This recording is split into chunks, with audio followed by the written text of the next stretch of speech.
ಮಕ್ಕಳಿಂದ ಬಿಟ್ಟು ಯಾರು ಇಲ್ಲ ವಯಸ್ಸಾಗೋರು ಬಂದು ಪಾಪ 3-4 ಹುಡುಗರು ಗಾಡಿ ತಗೊಂಡ್ ಬಂದು ಇಲ್ಲಿ ಏನಮ್ಮ ದುಡ್ಡಿದ ಬಿಟ್ಟು ಗಾಡಿ ತಿನ್ನಿಸ್ಕೊಂಡು ಹೋಗ್ತದಾರೆ. ಇಲ್ಲ ಬಂದು ಯಾರ ಬಿಟ್ಟು ಏನಾದ್ರು ಏಟ್ ಮಾಡ್ಕೊಂಡು ಸಪ್ಪಬೇಕು ಅವಾಗ ಮಾಡೋದು ಇವರು. ನೋಡಿ ಹೆಂಗ್ ಮಾಡ್ತೀರಾ ನೀವು. ಅರಸೀಕೆರೆ ವಾರ್ಡ್ ನಂಬರ್ 28ರಲ್ಲಿ ಚರಂಡಿ ಗುಂಡಿ ತೆಗೆದು 15 ದಿನಗಳಾದರೂ ಕೆಲಸ ಮಾಡದೆ ಕಳ್ಳಾಟ ಆಡುತ್ತಿರುವ ಅಧಿಕಾರಿಗಳು. ಈಗಾಗಲೇ ಹಲವಾರು ಅಪಘಾತಗಳಿಗೆ ಈ ಚರಂಡಿ ಉದಾಹರಣೆಯಾಗಿದೆ. ಈ ಚರಂಡಿ ಕಾಮಗಾರಿ ಮುಗಿಯುವಷ್ಟರಲ್ಲಿ ಪ್ರಾಣ ಹೋದರೂ ಆಶ್ಚರ್ಯಪಡುವಂತಿಲ್ಲ. ಈ ದುರಸ್ತಿಯನ್ನು ಕಂಡು ಅಧಿಕಾರಿಗಳಿಗೆ ಛೀಮಾರಿ ಹಾಕಿದ ಸ್ಥಳೀಯರು.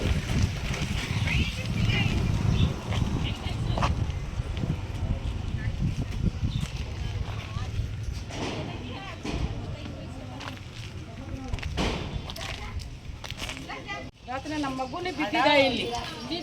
ಇದು ಎಷ್ಟು ಅಲ್ಲ, ಯಾವಾಗ ಗುಂಡಿ ತೆಗ್ದಿರೋದು ಇದನ್ನ? 12 ದಿವಸ ಆಗಿತ್ತು. ಇದು 12 ದಿನ ಆದ್ರೂ ಯಾರು ಬಂದು ಕೆಲಸ ಮಾಡ್ತಿಲ್ಲ. ಇಲ್ಲಿ ತಗ್ಬಿಟ್ಟು ಇವರು ಮಗು ಹತ್ರ ಬಿದ್ದಿದೆ ಇಲ್ಲಿ. ಯಾವಾಗ ಮಾಡೋದು ಇವರು? ಇಲ್ಲ ಅಂದ್ರೆ ತಗ್ಬಿಟ್ಟು ಮಾಡ್ಬೇಕು ಅವಾಗ್ಲೇನೆ. ಹಿಂಗೆ ತಗ್ದಿ ಗುಂಡಿ ಮಾಡ್ಬಿಟ್ಟು ಮಕ್ಕಳಿಗೆ ಬಿದ್ದಿಂಗ್ ಮಾಡಬಾರ್ದು ಇವರು. ಗೊತ್ತಾ? ಅವತ್ತು ಗುಂಡಿ ತೆಗ್ದಾದವರು ಮತ್ತೆ ಯಾರು ಬಂದಿಲ್ಲ ಅಲ್ಲಿಗೆ. ಇಲ್ಲ ನೋಡೇ ಇಲ್ಲ. ಅವತ್ತು ಹೇಳ್ತಿದ್ದೀನಿ ರೆಡಿ ಮಾಡ್ಬೇಕು ಅಂದ್ರೆ ತೆಗೀರಿ ತೆಗಿಬೇಡ್ರಿ ಅಂತ. ಇಲ್ಲ ಅಂದ್ರೆ ಮಾಡೋದಿದ್ರೆ ತೆಗೀರಿ ಅಂತ ಹೇಳಿದ್ರೇನು ಕೇಳಲಿಲ್ಲ ಅವರು. ಏನಂದ್ರು ಅವಾಗ ಬಂದು? ರಾತ್ರಿ ಎಲ್ಲ ಮಲ್ಕೊಂಡಿದ್ದೆ ಈಗ. ಅಲ್ಲ, ಸಂಬಂಧಪಟ್ಟ ಅಧಿಕಾರಿಗೆ ಏನಾದ್ರು ಫೋನ್ ಮಾಡಿದ್ರಾ ಅಥವಾ ದೂರು ನೀಡಿದ್ರಾ?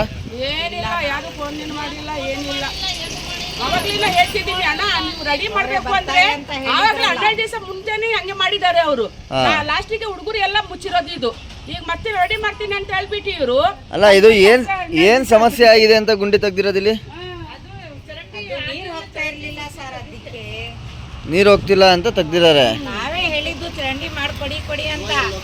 8 ದಿವಸ ಮುಂಚೆ, 8 ವರ್ಷ ಮುಂಚೆ ಬಂದು ಒಂದ್ ಸ್ವಲ್ಪ ಚರಂಡಿ ಮಾಡಿ ಹೋಗ್ಬಿಟ್ಟಿದ್ದು ಬಂದೆಲ್ಲ 8 ವರ್ಷ.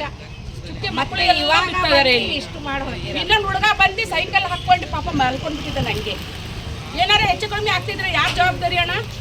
ಇದು ಗೊತ್ತಿಲ್ಲ ಮಾಡ್ಬೇಕು ಇಲ್ಲ ಅಂತ. ಈ ತರ ಎಲ್ಲ ಬಿಟ್ಬಿಟ್ರೆ ಇವರು ರಾತ್ರಿ ನೋಡಿದ್ರೆ ಪಾಪವನ್ನ ಬಿಟ್ಟು ಏಟ್ ಮಾಡ್ಕೊಂಡಿದ್ದೆ ಕಾಲಿಗೆ. ಇವ್ರಿಗೆ ಗತ್ ಮಾಡ್ಬೇಕು. ಇಲ್ಲಾಂದ್ರೆ ಅವಾಗ್ಲೇ ಬಿಲ್ ಮಾಡ್ಬಿಟ್ಟು ರೆಡಿ ಮಾಡ್ಬೇಕು ಅಂತ ಇವ್ರು ಮಾಡ್ಬಿಟ್ಟು ಹಿಂಗ್ ಬಿಟ್ಬಿಟ್ರೆ ಆಗತ್ತಾ? ನೋಡ್ರಿ ಏನ್ ಮಾಡ್ತೀರಾ? ನಮ್ಗೆ 2 ದಿವಸ ಒಳಗೆ ಮುಚ್ಕೊಡ್ಬೇಕು ಇದು ರೆಡಿ.